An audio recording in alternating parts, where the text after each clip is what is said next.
ఉచిత IVF IUI consultation, ఉచిత ultrasound scan. 49 అంటే సంతానం, 49 అంటే సంతోషం. వెండి తెరపై మిర్చి లాంటి హాట్ అయిన హీరో, బాహుబలంతో దేన్నైనా ఎదుర్కొనే ధీరుడు. ఎంత సమరమైనా అతను సలార్లా సై అంటే శత్రువులంతా సాహో అనక తప్పదు. అంతటి ధీరుడు కాబట్టే డార్లింగ్ స్టార్ ప్రభాస్ అంటే ఫ్యాన్స్ కు అంత ఇష్టం. అయితే కొన్నాళ్లుగా డార్లింగ్ నుంచి ఫ్యాన్స్ కు ఒకటి మిస్ అవుతోంది, అదే రొమాన్స్.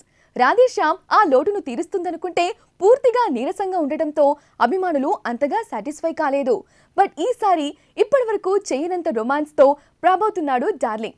టైటిల్ చూసి, ఆ మధ్య వచ్చిన గ్లింప్స్ చూసి ఇది కూడా కేవలం యాక్షన్ కంటెంటేనా అనుకున్న వాళ్లకు కాదు అని చెప్పేదే ఈ వార్త.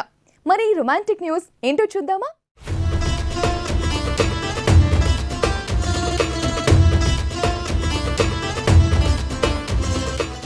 ప్రభాస్ సినిమా అంటే కట్అవుట్ కు తగ్గట్టుగా యాక్షన్ ఉండాలి. అదే టైంలో మిర్చి లాంటి రొమాన్స్ కూడా పండాలి. మరి రొమాన్స్ కొన్నాళ్లుగా మిస్ అవుతోంది. సలార్లో అయితే ఆయన లుక్ కూడా మారలేదు, డైలాగ్స్ అస్సలే లేవు. అంతకు ముందు వచ్చిన రాధేశ్యామ్ రొమాంటిక్ ట్రాక్ కాస్త క్యాన్సర్ బారిన పడి ఎటూ కాకుండా పోయింది. ఇక ఇప్పుడు కల్కి అంటూ వస్తున్నాడు. ఈ మే 9న విడుదల కాబోతోన్న కల్కి టీజర్ ను మార్చ్ 8న మహాశివరాత్రి సందర్భంగా విడుదల చేయబోతున్నారట. ఇప్పటికే టీజర్ కట్ పూర్తయిందని టాక్. మొత్తం 1.5 నిమిషం పాటు ఈ టీజర్ కనిపించబోతోందని టాక్. గతంలో వచ్చిన గ్లిమ్స్ ను మించి సినిమాపై ఓ రేంజ్ లో ఎక్స్పెక్టేషన్స్ పెంచేలా ఈ టీజర్ ఉండబోతోందంటున్నారు. ఇక ఈ టీజర్ అప్డేట్ తో పాటు కల్కిలో రొమాంటిక్ ట్రాక్ గురించి కూడా వినిపిస్తోంది. ఈ మూవీలో దీపికా పదుకొనే మెయిన్ హీరోయిన్ అయినా ప్రభాస్ మాత్రం మరో హీరోయిన్ అయిన దిశా పటానీతో రొమాంటిక్ ట్రాక్ నడిపిస్తాడట. వీరి మధ్య స్ట్రాంగ్ లిప్ లాక్స్ తో పాటు ఇంటిమేట్ సీన్స్ కూడా ఉంటాయని టాక్.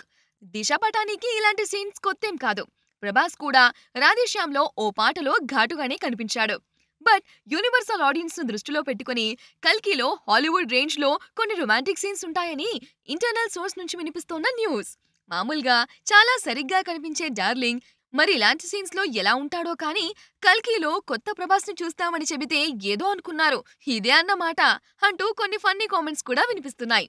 మరి ప్రభాస్ రొమాన్స్ తో దిశా పటానీకి తెలుగులో బ్రేక్ వస్తుందేమో చూడాలి.